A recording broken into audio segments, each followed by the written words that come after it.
आप सभी दर्शकों को ज्येष्ठ माह की निर्जला एकादशी यानी कि भीमसेनी एकादशी की हार्दिक शुभकामनाएं। दोस्तों, आज की इस वीडियो में हम आपको 2025 में पड़ने वाली निर्जला एकादशी पूजा के बारे में संपूर्ण जानकारी देने जा रहे हैं। कई भक्तों ने मुझसे कमेंट करके पूछा था कि इस साल यानी कि साल 2025 में निर्जला एकादशी का व्रत कब रखा जाएगा, 6 जून या फिर 7 जून को। लेकिन वीडियो को पूरा देखिएगा, तभी आपकी कंफ्यूजन दूर होगी। तो आज की वीडियो में हम जानेंगे निर्जला एकादशी के सभी शुभ मुहूर्त, पारण का समय, पूजा विधि, नियम के बारे में, और आपके मन में जो भी प्रश्न है कि इस व्रत में पानी कब और कैसे पीना चाहिए, निर्जल नहीं रह सकते तो व्रत कैसे करें, दान किन चीजों का करना चाहिए, एकादशी या द्वादशी किस दिन दान करना श्रेष्ठ होगा, और दान के लिए जितनी भी चीजें हम बता रहे हैं, अगर हम सब चीजों का दान करने में समर्थ नहीं है तो क्या हम व्रत का फल प्राप्त नहीं होगा। अगला जो प्रश्न है, कलश का दान कैसे करें, पानी भर के जो कलश का दान किया जाता है उसकी विधि क्या है, और क्या कुंवारी लड़कियां भी व्रत कर सकती हैं। यह एक ऐसी वीडियो है जिसमें सारी बातें आप जानेंगे, कहीं कोई और वीडियो देखने की जरूरत बिल्कुल भी नहीं पड़ेगी। तो आप अंत तक वीडियो में बने रहे। नमस्कार दोस्तों, स्वागत है आप सभी का एक बार फिर से आपके पसंदीदा चैनल वास्तुशास्त्र ज्ञान में। दोस्तों, वीडियो शुरू करने से पहले एक बार पूरी श्रद्धा के साथ कमेंट सेक्शन में लिखें, जय श्री हरि विष्णु। भगवान हरि की कृपा आप पर सदैव बनी रहेगी। और वीडियो को लाइक करके वास्तुशास्त्र ज्ञान चैनल को सब्सक्राइब अवश्य कर लीजिए। प्रिय भक्तगणों, मनुष्य योनि बड़ी ही दुर्लभ है। 84 लाख योनियों के बाद मनुष्य जन्म मिलता है। अगर एकादशी के व्रत को मनुष्य करता है तो अगले जन्म में पीड़ा दुख नहीं भोगना पड़ता है, इसमें कोई संदेह नहीं है। जो व्यक्ति निर्जला एकादशी का व्रत बड़े नियम से करता है, उसे मरते समय दुख नहीं उठाना पड़ता, वह सीधे विष्णु लोक जाता है। जो मनुष्य निर्जला एकादशी व्रत रखते हैं, उन्हें भागीरथी गंगा में स्नान करने जितना फल मिलता है, उसके 7 जन्मों के पाप जलकर भस्म हो जाते हैं।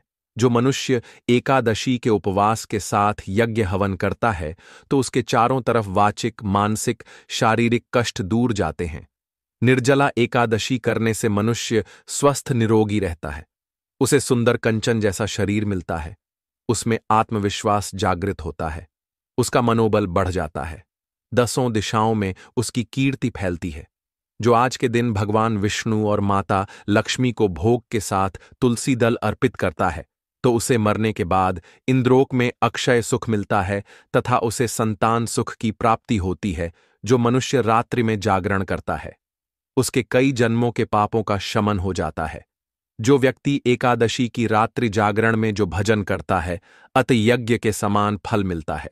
जागरण में बार बार भगवान के मुखारविंद को देखकर खुश होता है, उसे भगवान सभी सिद्धियां सुलभ करा देते हैं।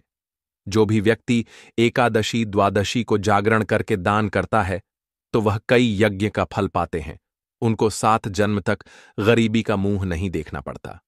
जागरण में जो विष्णु मंत्रों का जाप करते हैं, गीता को पढ़ते सुनते या श्रवण करते हैं, विष्णु सहस्त्र नाम का जाप करते हैं, वह मरने के बाद विष्णु के ही परम धाम को पाते हैं।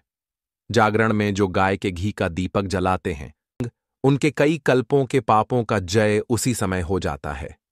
जागरण के समय देवता अपने भक्तों के समीप आकर वास करते हैं। जागरण में रामायण का पाठ करने से पूरे परिवार को अक्षय फल की प्राप्ति होती है। विष्णु से बढ़कर कोई देवता नहीं। निर्जला एकादशी से बड़ी कोई व्रत व तिथि नहीं है। एकादशी के दिन अगर किसी की मृत्यु हो जाए तो वह स्वर्ग में जाता है। प्रिय भक्तगणों, इसीलिए ही तो एकादशी को व्रतों का राजा कहा जाता है।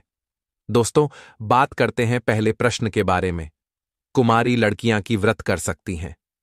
तो देखिए, सनातन धर्म में हमारे शास्त्र कहते हैं कि अगर आपकी उम्र 8 वर्ष से अधिक है तो आप सभी व्रत कर सकते हैं, और एकादशी के व्रत का भी आप पालन कर सकते हैं। एकादशी का व्रत श्रेष्ठ माना गया है। सभी प्रकार के पापों से, दोषों से मुक्ति कराने वाला, श्री हरि विष्णु की कृपा दिलाने वाला यह बहुत ही महत्वपूर्ण व्रत है। इस व्रत को कोई भी धारण कर सकता है। पुरुष, स्त्री, कुंवारी लड़की हो या विवाहिता हो, कोई भी इस व्रत को करें, इसका फल उसे अवश्य प्राप्त होता है। तो इसमें कोई ऐसी एज लिमिट नहीं है। बच्चे भी कर सकते हैं, बड़े भी कर सकते हैं, बुजुर्ग भी कर सकते हैं। अगर आप सामर्थ्यवान हैं, अगर आप शरीर में आपके क्षमता है व्रत रखने की, तो आप इस व्रत को रख सकते हैं। और हां, अगर आप व्रत निर्जल नहीं रह सकते हैं तो आप जल के साथ रह सकते हैं। जल नहीं ले सकते हैं तो फल के साथ रह सकते हैं। और जो लोग फलाहार से भी व्रत नहीं रह सकते हैं, आज के दिन अगर वह एकादशी की व्रत में अन्न लेकर भी, मतलब सात्विक भोजन के साथ व्रत करेंगे, तो उनको इसका फल अवश्य प्राप्त होगा। एकादशी का व्रत भगवान श्री हरि विष्णु को बहुत प्रिय है। जितना अधिक सामर्थ्य आप में है, जितना आपके शरीर में क्षमता है, उतना प्रयास व्रत को रखने का जरूर कीजिए। अगला जो प्रश्न है, पानी कब और कैसे पीना चाहिए, कब से कब तक निर्जल रहना चाहिए? देखिए, निर्जला एकादशी के व्रत में नियम कहता है कि एकादशी के सूर्योदय से लेकर द्वादशी के सूर्योदय तक, यानी कि पारण तक आपको निर्जल रहना है, पानी नहीं पीना है। निर्जला एकादशी का व्रत कठोर होता है। खासकर ज्येष्ठ के महीने में जब प्रचंड गर्मी पड़ती है, तब निर्जला एकादशी का व्रत रखा जाता है, जो कि जीवन में जल के महत्व को बताता है। लेकिन अगर आपने निर्जला एकादशी का व्रत रखा है, आपको बहुत अधिक प्यास लग रही है, या ऐसी स्थिति आ पड़े कि जल के बिना प्राण संकट में आ जाए, तो इसके लिए शास्त्रों में कुछ उपाय भी बताए गए हैं, जिससे कि आपकी प्यास भी बुझ जाएगी और कोई दोष नहीं लगेगा। साथ ही इस विधि से जल ग्रहण करने पर आपका व्रत भी निष्फल नहीं होगा। आइए जानते हैं क्या है वह उपाय। निर्जला एकादशी में व्रत के दौरान अगर आपको अधिक प्यास लग रही है, तो आप ओम नमो नारायणाय मंत्र का 12 बार जाप करें। इसके बाद चांदी, पीतल या मिट्टी धातु के पात्र में पानी में गंगा जल मिलाकर भर दें। इसके बाद आप घुटने और हाथों को जमीन पर रखकर पशुवत जल पी सकते हैं। इससे व्रत निष्फल नहीं होता है। इस तरह से जल पीने के बाद आप पुनः व्रत का पालन करें और अगले दिन यानी द्वादशी तिथि को विधिपूर्वक एकादशी व्रत का पारण करें। निर्जला एकादशी में व्रत के दौरान अगर आपका गला सूख रहा है, तो आप आमचन कर सकते हैं। इसके अलावा आप कुल्ला करके पानी को बाहर निकाल सकते हैं। इससे पानी गले से नीचे नहीं जाएगा और आपका व्रत भी नहीं टूटेगा। अब बात करें निर्जल नहीं रह सकते हैं तो क्या करें। अगर व्रत करना चाहते हैं, हमारे मन में श्रद्धा है कि हम श्री हरि विष्णु का यह व्रत करें, उनकी कृपा हमें भी प्राप्त हो, लेकिन हम निर्जल नहीं रह पाते हैं, तो हमें क्या करना चाहिए? अगर आप निर्जल नहीं रह पाते हैं, जैसे कि कुछ समय कुछ ऐसे भी नियम होते हैं, जैसे कि हम प्रातःकाल की संकल्प ले लें कि हम आज सूर्योदय से लेकर कल सुबह तक निर्जल ही रहने वाले हैं, तो आपको संकल्प का पालन करना चाहिए और आपको यह नियम पालन करने का पूरा प्रयास करना चाहिए। लेकिन अगर आप व्रत में संकल्प लेते हैं कि हम यथासंभव निर्जल रहने का प्रयास करेंगे, जितनी हमारे शरीर में क्षमता है उतना हम प्रयास करेंगे कि हम निर्जल रह पाए, तो आप प्रयास करें। जितनी समय आप निर्जल अधिक से अधिक रह सकते हैं, मान लीजिए आप दोपहर तक रह सकते हैं, निर्जल तो दोपहर तक रहेंगे। दोपहर में फिर श्री हरि विष्णु से प्रार्थना कर लीजिए, पूजा आराधना करके आप जल ग्रहण कर लीजिए। अगर आप नहीं रह पाते हैं और आप चाहे तो शाम तक रह लीजिए, मतलब अपने शरीर की आखिरी क्षमता तक हमें कोशिश करना चाहिए व्रत को पूरा करने का। तो अगर आप शाम तक रह पाते हैं, देर शाम को, फिर आप भगवान श्री हरि विष्णु पूजा आराधना करते हैं, आरती करते हैं। उसके बाद थोड़ा सा जल आचमनी में लेकर ग्रहण कर सकते हैं। दूसरी चीज, अगर आप बिल्कुल भी निर्जल नहीं रह पाते हैं, तो आप जल के साथ भी इस व्रत को रख सकते हैं। ऐसे में आपको चाहिए कि आप जल आहार करें, मतलब आपको फल नहीं लेना है, कोई चीज ऐसे दांतों से चबाकर नहीं खानी है। आप जल के साथ या फिर आप चाय ले लीजिए, जूस वगैरह लेकर इस व्रत को कर लीजिए। अगर आप बिल्कुल भी निर्जल नहीं रह पाते हैं, शारीरिक रूप से अस्वस्थ हैं, तो आप इस तरह से भी व्रत का पालन कर सकते हैं। आप सिर्फ जूस, चाय द्वारा, जल द्वारा इस व्रत को कर लीजिए, मतलब जलाहार के द्वारा। अगला जो नियम है कि अगर आप जल से भी सक्षम नहीं है, आपको कुछ ना कुछ खाना जरूरी है, आप शारीरिक रूप से स्वस्थ नहीं हैं, तो आप फलाहार के द्वारा भी इस व्रत को कर सकते हैं। फल के अलावा अगर आप बुजुर्ग हैं, आप चाहते हैं व्रत का फल आपको मिले, कुछ तो मिले, जितना भी हम करेंगे कम से कम भगवान श्री हरि विष्णु की कृपा कुछ तो हमें प्राप्त हो, तो ऐसे में आपको चाहिए कि आप एक समय अन्न ले लीजिए, या फिर आप भी जो फलाहारी भोजन होते हैं आप उसे ग्रहण करके भी व्रत के नियम का पालन कर सकते हैं। मतलब आप जितना भी आप प्रयास करें कि आज का दिन आपका व्यर्थ ना जाए। निर्जला एकादशी है, साल की सबसे बड़ी एकादशी है, तो आप अधिक से अधिक अपनी शारीरिक क्षमता के अनुसार भगवान श्री हरि विष्णु की कृपा प्राप्त कर सके तो आप व्रत के जो भोजन होते हैं, फलाहारी भोजन जो होते हैं, आप उसे लेकर के भी व्रत कर सकते हैं। सेंधा नमक ले सकते हैं, और आप जैसे कि व्रत फूड जो होते हैं, कुत्तू का आटा, सिंघाड़े का आटा, इसके द्वारा भी व्रत कर सकते हैं। अगर आप इससे भी सक्षम नहीं है तो मैं आपको कहूंगा कि आप अन्न लीजिए, सात्विक भोजन लीजिए। सात्विक भोजन का मतलब लहसुन, प्याज का त्याग कर दीजिए। इससे भी आपको एकादशी का पुण्य फल प्राप्त होगा। व्रत की कथा सुनिए और आज भगवान की पूजा आराधना कीजिए, उनके मंत्रों का जाप कीजिए। अधिक से अधिक समय भगवान श्री हरि विष्णु के चरणों में आप व्यतीत कीजिए।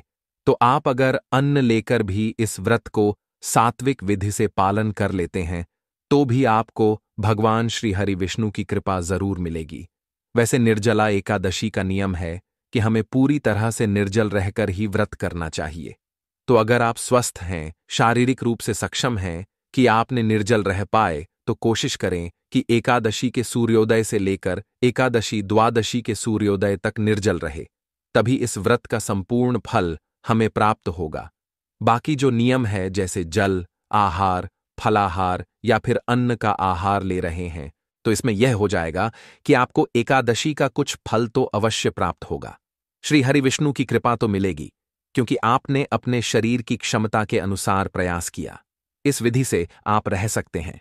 अगली चीज, निर्जल व्रत रह रहे हैं, हमें संकल्प लिया है निर्जल का, लेकिन क्या हम चाय और दूध पी सकते हैं या फिर जूस ले सकते हैं?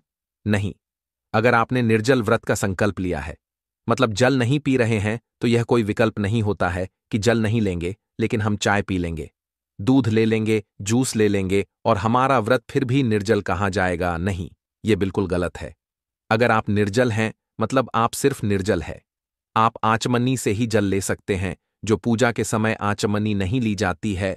तो इसी तरह से हमें निर्जल रहना चाहिए और व्रत अपनी शारीरिक क्षमता के अनुसार ही रखा जाता है। तो अगर आप अपने शरीर से पूरी तरह से स्वस्थ हैं, तभी आप पूरी तरह निर्जल का संकल्प लें। और जो एकादशी निर्जला एकादशी का व्रत कर रहे हैं, तो आपको प्रयास करना चाहिए कि पूरी तरह से निर्जल रह कर के व्रत करें। मतलब एकादशी से द्वादशी तक निर्जल ही रहना है। कुल मिलाकर अगर आपने निर्जल व्रत का संकल्प किया है तो आपको पारण के समय जल लेना है। बाकी आप अगर शारीरिक क्षमता के अनुसार निर्जल या जलाहार ले रहे हैं तो आप बिल्कुल जल ले सकते हैं। अगर आपसे नहीं रहा जा रहा है पूरे समय तो आप जल ले सकते हैं। अगला प्रश्न आपका है, दान किन चीजों का करें? आज के दिन आप गौ का दान कर सकते हैं, स्वर्ण का दान कर सकते हैं। भूमि दान का महत्व है और आज के दिन दान में आप अपने सामर्थ्य के अनुसार अन्न का, वस्त्र का दान कर सकते हैं, फलों का दान कर सकते हैं, सब्जियों का दान कर सकते हैं। अब जैसी आपकी सामर्थ्य, जितना आपके पास धन की क्षमता है, उस हिसाब से आपको दान करना चाहिए। एकादशी के दिन जल दान का आज विशेष महत्व है, तो जल का दान आप अधिक से अधिक कीजिए, क्योंकि जल दान से ही सर्वश्रेष्ठ फल की प्राप्ति होती है। निर्जला एकादशी के व्रत में तो जल का दान आप अधिक से अधिक कीजिए। जीव जंतुओं के लिए पानी की व्यवस्था कीजिए। आप अपनी छत पर किसी पात्र में जल भर कर रखें, जो कि पक्षियों के लिए पानी की व्यवस्था हो जाएगी। अगर आप पर राहगीरों के लिए पानी की व्यवस्था कर सकते हैं, प्याऊ लगा सकते हैं, या कहीं पर भी आप शरबत बंटवा सके, बोतल में पानी भरकर दे सके। किसी भी जरूरतमंद को, प्यासे को तो बहुत श्रेष्ठ फल की प्राप्ति होती है। एकादशी के दिन या द्वादशी के दिन किस दिन दान करना श्रेष्ठ होता है? देखिए, दोनों ही दिन आप दान कर सकते हैं। एकादशी के दिन भी आप दान कर सकते हैं और द्वादशी के दिन तो हमें दान करना ही होता है। अपने पारण से पहले दान करना श्रेष्ठ होता है और जरूरी होता है। तो एकादशी द्वादशी दोनों ही दिन में किसी भी दिन आप दान कर सकते हैं या दोनों ही दिन आप दान कर सकते हैं। कोई संशय मन में नहीं है। इस समय में जरूरत की चीजें दान की जाती है। जैसे कि गर्मी का मौसम है तो छाता दान करें, पंखा दान करें, जूता दान करें और सीजनल फ्रूट्स होते हैं, खरबूज, तरबूज इत्यादि दान करें तो बहुत श्रेष्ठ दान है यह, और इनमें बहुत अधिक खर्चा नहीं है। और हां, जितनी चीजों का आप दान कर सकते हैं उतनी ही चीजों का दान करें। कोई ऐसा भार नहीं है। आपके ऊपर की जितनी भी चीजें आपको बताई जा रही हो, सभी चीजों का हमें दान करना है। आप जो दान कर सकते हैं, जैसे कि आप किसी जरूरतमंद को भोजन करा सकते हैं, किसी को पानी का दान कर सकते हैं, तो वह कर दीजिए। मतलब जितना आपसे हो सकता है उतना आप दान करें, और दान का फल हमेशा श्रेष्ठ होता है। सामर्थ्य के अनुसार दान करना चाहिए। कलश के दान की विधि क्या है? देखिए, कलश में जल भरना होता है तो आपको मिट्टी का कलश लेना है। आप चाहे तो तांबे का या किसी धातु का भी कलर ले सकते हैं। तो आप पर कलश में शुद्ध जल भरे अपने घर में ही आपको शुद्ध जल भरना है। घर से ही जल भरकर लेकर जाना है तो कलश में आपको शुद्ध जल भरना है। उसके ऊपर आपको सफेद कपड़ा रखना है। सफेद कपड़े से उस कलश को ढक दीजिए और उसके ऊपर चीनी रखना है। और अगर आप और भी चीजें दान करना चाहते हैं, जैसे फल दान कर सकते हैं, आप इस कलश के साथ या पंखे का दान कर सकते हैं।